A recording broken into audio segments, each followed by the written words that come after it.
പലിശയ്ക്ക് കൊടുക്കുക. നിങ്ങൾക്കറിയാം, മൈക്രോ ഫിനാൻസ് എന്ന് പറയുന്ന ഒരു സ്ഥാപനം ഉണ്ടാക്കിയത് ഗവൺമെന്റിന്റെ ചെലവിൽ തന്നെ ഉണ്ടാക്കി അതിൽ വെട്ടിപ്പ് നടത്തിയയാളാണ് ഈ വെള്ളാപ്പള്ളി നടേശൻ. സ്വന്തം സമുദായത്തിലെ ആളുകളെ സഹായിക്കാൻ വേണ്ടി ഉണ്ടാക്കിയ അതിൽ വെട്ടിപ്പ് നടത്തിയവരാണ്. അപ്പോൾ ഇയാൾ കാണിക്കുന്ന തെമ്മാടിത്തരം തന്നെ. ഇപ്പോൾ ശ്രീനാരായണ സംരക്ഷണ സമിതി കോട്ടയത്ത് പോലീസ് സ്റ്റേഷനിൽ കേസ് കൊടുത്തിരിക്കുകയാണ് ഇയാളെ പറ്റി. ഈ ഇങ്ങനെ വിടുവായുത്വം പറയുന്നതിനും വർഗീയ വിദ്വേഷം പരത്തുന്നതിനും എതിരെ എന്തായാലും കേസെടുക്കും.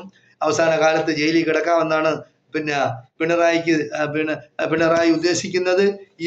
പിണറായി ഉദ്ദേശിക്കുന്നത് ചിലപ്പോൾ ഇയാളെ അകത്താക്കാനായിരിക്കും. പക്ഷെ എന്തായാലും ശരി, ഈ അടുത്ത നിയമസഭാ ഇലക്ഷൻ വരുമ്പോൾ ഒരു വർഗീയ ചേരിതിരിവ് ഉണ്ടാക്കി കഴിയുന്നത്ര സീറ്റ് പിടിക്കുക, അല്ലെങ്കിൽ കഴിയുന്നത്ര സീറ്റ് BJPക്ക് ഉണ്ടാക്കി കൊടുക്കുക എന്നാണ് ഇവരുടെ ലക്ഷ്യം. അതിനുവേണ്ടി എന്തും ഇവർ പറയും. കേരളത്തിൽ ഹിന്ദുമതം ന്യൂനപക്ഷമാവുകയാണ് എന്നൊക്കെയാണ് അവർ പറഞ്ഞു കൂട്ടുന്നത്. അധികാരം മനുഷ്യനെ ദുഷിപ്പിക്കും. യഥാർത്ഥ ദൈവവിശ്വാസി അല്ലെങ്കിൽ അധികാരം മനുഷ്യനെ ദുഷിപ്പിക്കും. ചരിത്രം പറയുന്നത് അതാണ്.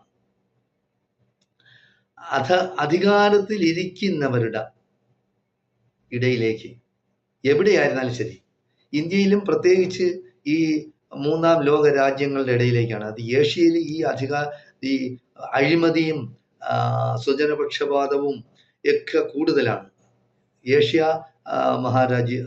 ഏഷ്യ ഭൂഖണ്ഡത്തിലും നമ്മുടെ ആഫ്രിക്കൻ ഭൂഖണ്ഡത്തിലും യൂറോപ്പിൽ അത് കുറവാണ്. അധികാരത്തിൽ ഇരിക്കുന്ന ഏഷ്യക്കാർ, പ്രത്യേകിച്ച് ഇന്ത്യ, പാകിസ്ഥാൻ, ബംഗ്ലാദേശ്, അവിടെയൊക്കെ നമ്മൾ നോക്കിയാൽ നമുക്ക് ശ്രദ്ധിച്ചാൽ നമുക്ക് മനസ്സിലാവും. നമ്മൾ ആ ഭാഗത്തോട്ടൊന്ന് കണ്ണോടിച്ച് മനസ്സിലാവും. അധികാരം എവരുടെയൊക്കെ തലയ്ക്ക് പിടിച്ചു കഴിഞ്ഞാൽ അത് ദുഷിപ്പിലേക്കേ പോകുള്ളൂ. അതായത് യഥാർത്ഥ ദൈവ ഭയമുള്ള ഒരു വിശ്വാസിയാണ് ഭരിക്കുന്നതെങ്കിൽ അവൻ ഭയന്ന് ജനങ്ങളെയും ദൈവത്തെയും ഭയന്നേ ഭരണം നടത്തുള്ളൂ. എന്തായാലും ശരി, ഹെലികോപ്റ്ററിൽ പറന്ന് നടന്ന് വിഷം തുപ്പുന്നവനാണ് ഈ വെള്ളാപ്പള്ളി നടേശൻ എന്നാണ് നമ്മുടെ പ്രിയങ്കരനായ നമ്മുടെ അച്യുതാനന്ദൻ സഖാവ് പറഞ്ഞിട്ടുള്ളത്.